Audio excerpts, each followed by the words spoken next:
Everett et sa famille ont vécu ici par intermittence pendant plus de 30 ans. C'est tout ce qui reste de ma maison. Quelques piquets de maintien, par-ci, par-là. J'ai élevé mes enfants à cet endroit pendant plusieurs années.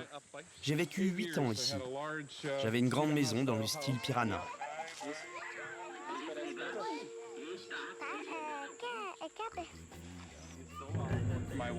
Ma femme a failli mourir ici. Ma fille a failli mourir ici. J'ai contracté la malaria plusieurs fois. Nos vies ont même été mises en danger par les piranhas. À 3 reprises, ils ont menacé de tous nous tuer. J'ai dû faire le guet devant la maison des nuits entières pour veiller à ce que ma famille reste en sécurité à l'intérieur. Ils tiraient des flèches à tout va. Ils étaient très différents à l'époque. Notre relation a beaucoup évolué au fil des années.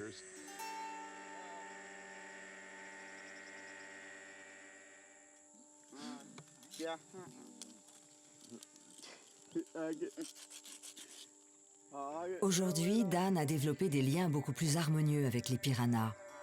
Ce matin, il lui prépare des œufs d'alligator brouillés.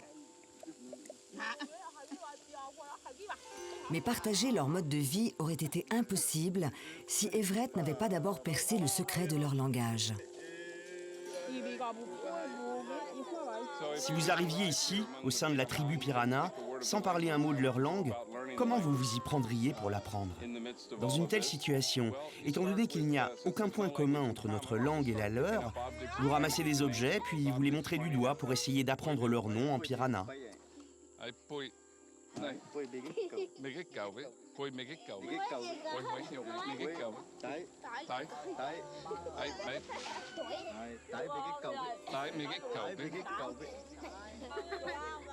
En passant ses journées à répéter cette méthode, on apprend progressivement la langue, même si elle n'a rien en commun avec celle que l'on connaissait. Et j'ai fini par parler Piranha.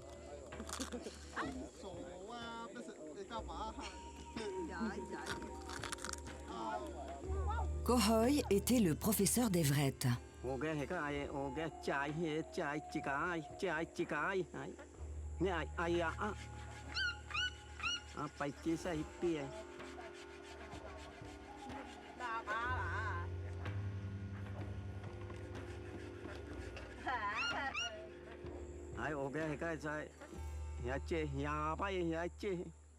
mot pour oreille est aoué.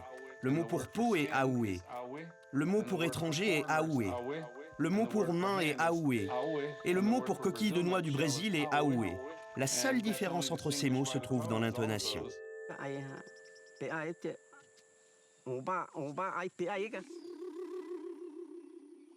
À mesure qu'il apprenait la langue, Everett s'est rendu compte qu'il manquait certains éléments. Le piranha n'a pas de mots pour les couleurs et aucun temps du passé ou du futur. Mais il y a plus surprenant.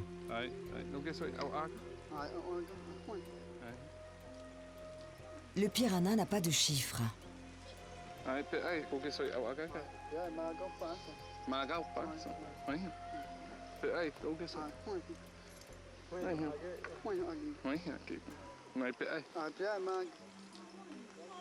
Les recherches de l'Institut de technologie du Massachusetts révèlent que la culture des piranhas est peut-être la seule sur Terre à exclure toute notion numérique. Les piranhas n'ont pas de chiffres parce qu'ils n'en ont pas besoin. Ils vivent très bien sans. Une fois, on m'a demandé « Mais les mères piranhas ne savent pas combien d'enfants elles ont ?» C'est exactement ça. Elles ne savent pas combien d'enfants elles ont, mais elles connaissent le prénom de chacun d'entre eux. Elles savent à quoi ils ressemblent. Elles n'ont pas besoin de savoir combien elles en ont pour savoir qui sont leurs enfants et à quel point elles les aiment.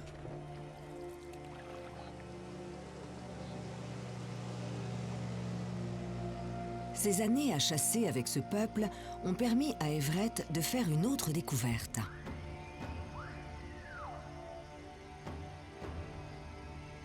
Les piranhas ont une connaissance encyclopédique de leur environnement. Chaque enfant piranha, chaque femme et chaque homme de la communauté connaît le nom de toutes les espèces de faune et de flore présentes dans leur environnement.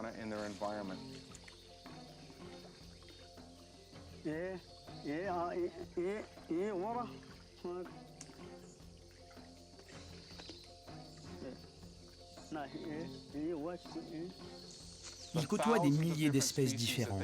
Non seulement ils peuvent vous donner leur nom, mais ils peuvent aussi les décrire en détail, vous dire de quoi elles se nourrissent, vous parler de leur mode de vie et de l'endroit où on les trouve. Ahí se va, afuera. Ahí se va. Ahí, más. Ahí, ahí. Pasa. No, caja y ojo, pasa. Ahí cierra así. Sí. Ahí. Ahí está, ahí se va. Ahí está, juez, eso. Ahí.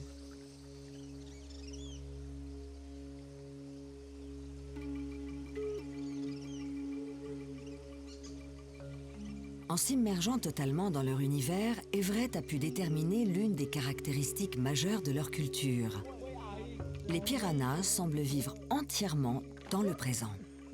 Ils ne se soucient pas de savoir ce qu'ils vont manger plus tard, parce qu'ils savent qu'ils peuvent aller à la rivière pour pêcher un poisson. Le fil de leur journée est dicté par leurs besoins du moment. Ils ne s'inquiètent pas pour l'avenir et ne réfléchissent pas au passé. Ils vivent dans le présent.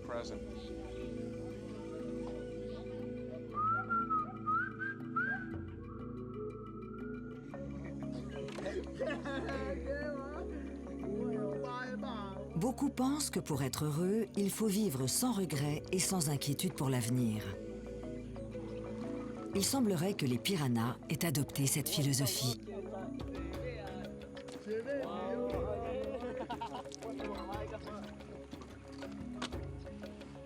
Quand je suis aux côtés de ce peuple et que je me retrouve seul avec eux, on discute beaucoup.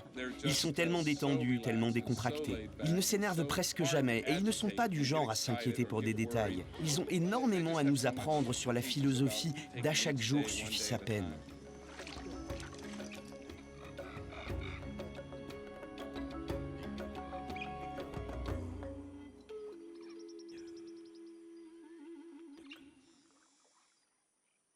La joie de vivre dont Everett était témoin l'a beaucoup touché. Il a commencé à remettre en question ses croyances personnelles. Le problème pour un missionnaire chrétien cherchant à partager ses croyances, c'est qu'il faut d'abord convaincre ces personnes qu'elles sont dans le faux. Il faut qu'ils se sentent perdus pour ensuite les persuader qu'ils ont besoin d'être sauvés.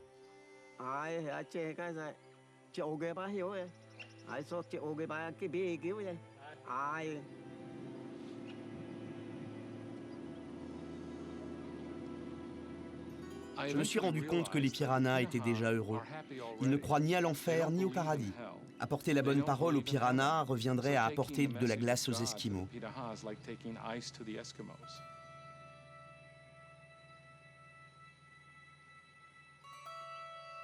Các bác quên đi xe, cái bị áo ai ca ca biểu vậy, ai các bác quên đi xe, ai bữa đây